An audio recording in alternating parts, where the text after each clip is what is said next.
Welcome everybody to our Ayurveda talk. I am Marie, and tonight we are going to talk about the mental constitutions in Ayurveda. So when you are born, you have a physical constitution. In other words, we are all made up of the elements. In fact, I just have to tell you guys, I was listening to that podcast, Know Thyself. He had on Dr. Will, and he has some crazy last name, like, I don't know, it's a crazy last name. But anyway, and he was talking, the first thing he said was, you know, we have to really understand that we are part of the environment. And as soon as we acknowledge that, we're going to get a lot more support from life if we can really understand that we are being impacted by our environment, by the earth, by what's happening in the season, in the time of the day. Well, so that's impacting the elements and how they show up in our physical body. But then you also have what's called the gunas.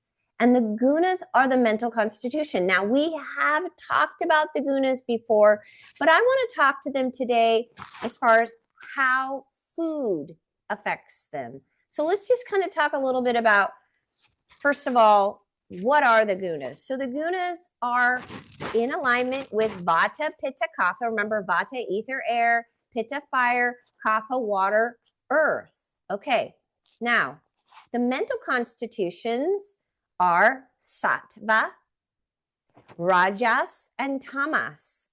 So I'm just going to read from Dr. Vasant Lad's. He has a really great write-up on the gunas. These gunas, a lot of people will say, I want to be sattvic. Sattva is purity. It's purity. And it means you're conscious and awake. But if you were always in a sattvic state, you wouldn't sleep. So just like how all the elements come together and they are working to create these beautiful dynamic changes in our season, in our days, in us, the gunas do the same thing. You need all three.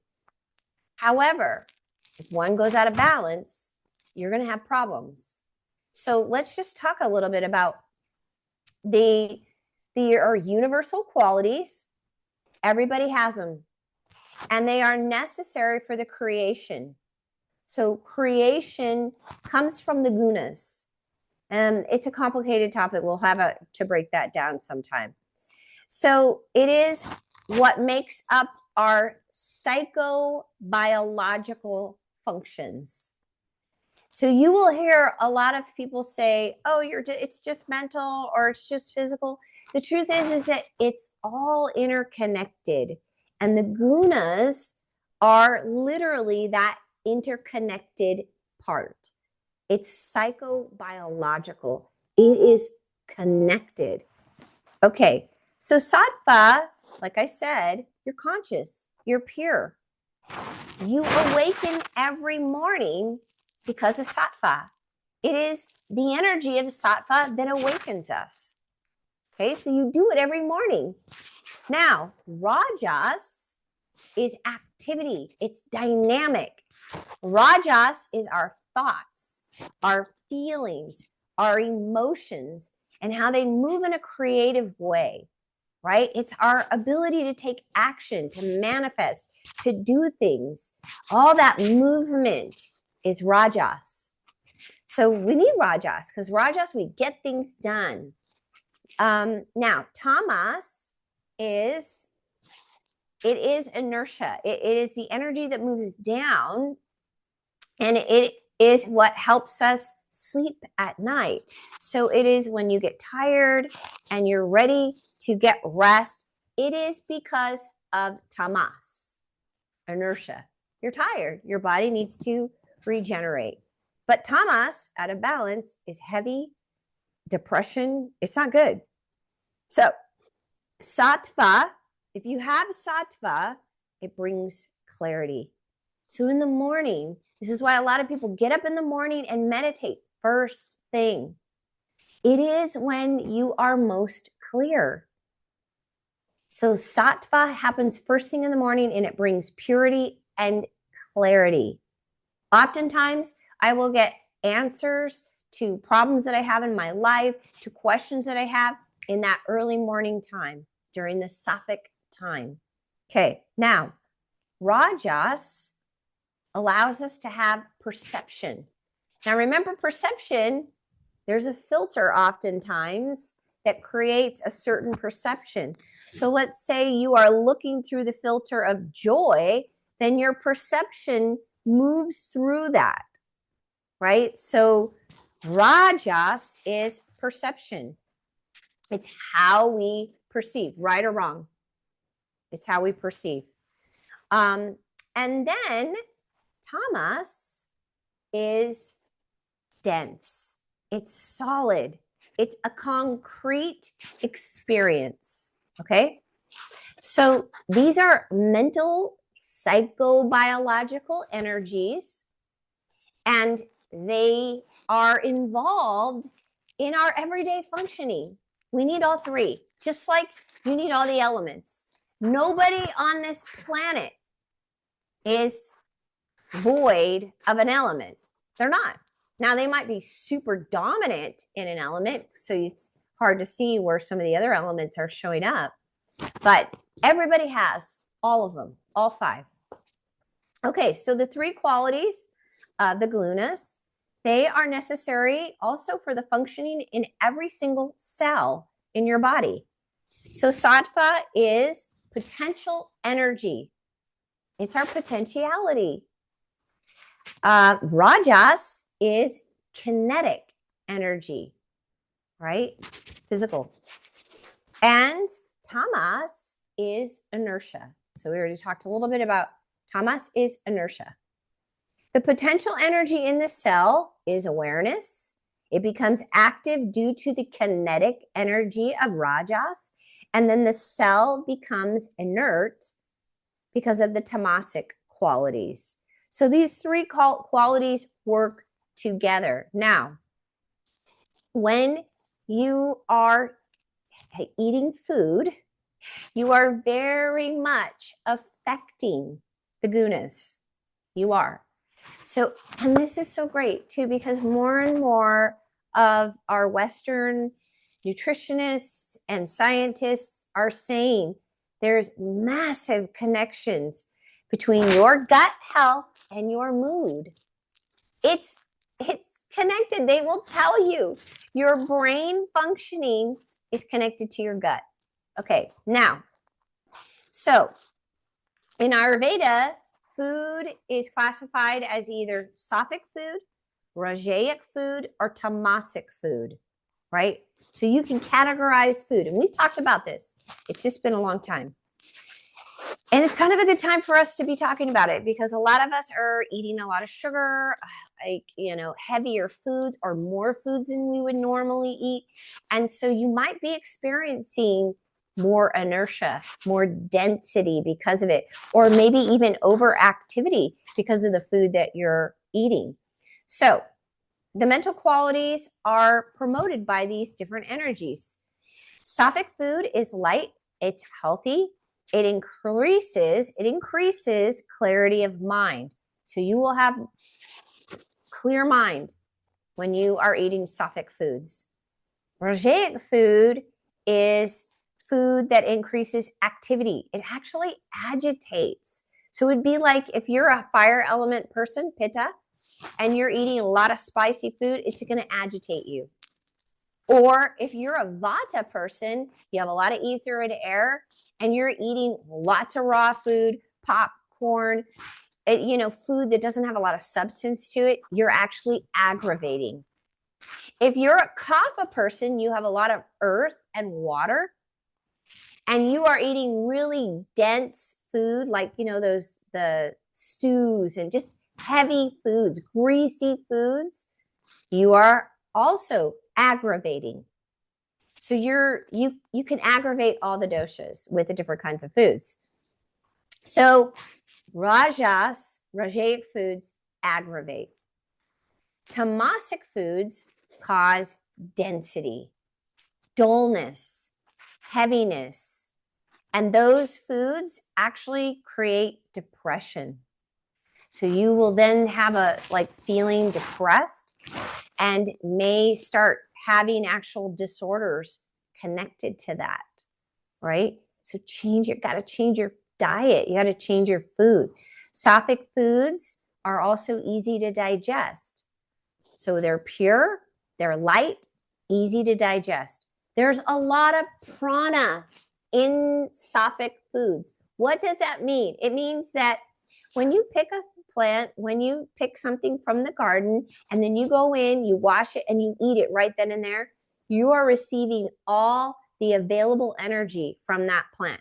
That means it has a lot of prana. Prana means vital force, vital energy. If you pull out a can off your shelf and eat green beans from a can, and who knows how long it's been there, you may not get any prana from that. So canned foods, as opposed to foods that you just picked, you're going to get a certain amount of vital force from it. So that's important. When you have a lot of sattvic foods and you have that clarity of mind, it's a lot easier to experience love and joy and forgiveness. It's easier to have compassion. It promotes balance and peace and contentment. And sattvic foods are really easy to access, really, because it's whatever's in season. You get that, you eat what's in season, fruits and vegetable, whatever's in season, that's what you want to do. You don't go to the out of season foods. So whatever is in season, just Google it. What's in season right now? Usually a lot of the pumpkins, squashes, all those right now are in season. Oranges are in season. So steamed vegetables, fruit, fresh vegetable juice, also milk and ghee, Ghee, clarified butter, are also sattvic. They're considered pure. You need to cook them though, never cold. So you do not ever eat or ingest milk that is cold. It is always warm. The milk, the dairy products, they actually bring in vitality. So they really help to regenerate. So they bring in a lot of prana. Okay, now Rajaic foods are hot and spicy. So Rajaic is, remember, it's that dynamic movement, activity. And if you have too much Rajaic foods, it can aggravate. So typically speaking, Rajaic foods are hot, spicy, and salty. They irritate and stimulate. They are what's called tempting foods. So it's kind of like, you have the bag of chips and you eat one and you just can't stop. And the next thing you know, you've eaten the entire bag of chips. That's what happens with Rajaic foods. You can't stop. It causes these cravings. You can't stop. Okay. So generally speaking, when your mind becomes more Rajaic due to the foods you're eating, it becomes irritated. You have more anger. You have more frustration. You have hatred. And you have manipulation. You will start noticing that you will manipulate more. So it literally feeds the energies of rajas, agitation.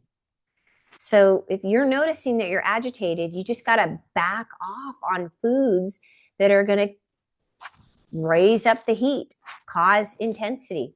Okay, tamasic foods are heavy and dull and depressing. They will cause inertia. Under this category, that would include dark meat, lamb, pork, and beef, and also thick cheeses. I'm not a big cheese fan, but I do like fancy cheeses. Old and stale food is also tamasic. Food that's been sitting around a long time in a can, those are all tamasic. They're going to cause density. You're not getting any prana. You're not getting vital force. So heavy and dull tamasic foods also can, when they're eaten in excess, lead to depression. So if you are suffering from depression, you need to look at your diet. Am I eating foods that cause heaviness, that cause depression? All right, now, There are times, and I will tell you this as an Ayurveda practitioner, I have recommended to people that they need to actually eat more grounding foods. That means they need tamas. They have nervous system issues, autoimmune issues. So I want to support their system. So I'm going to encourage the dairy and all of that, but I might actually give them some tamasic foods to ground them and stabilize them. They're not stable. So I need to help them. I need to stabilize them. I actually was told that by my acupuncturist years ago when I was in my 20s.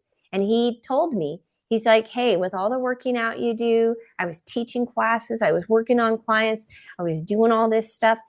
And he's like, he was a vegetarian. And he said, you need to eat a little meat, because I was a vegetarian at the time.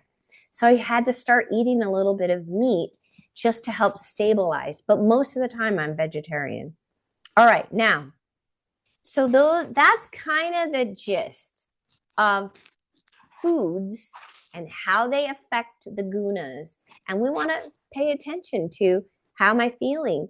Journaling makes a huge difference, because you will start noticing little connections between, oh my God, I just ate that thing and now I'm like depressed, or I just ate that and now I'm like I am uncomfortable in my own skin. Pay attention to how food is impacting your physical body. It is psychobiological.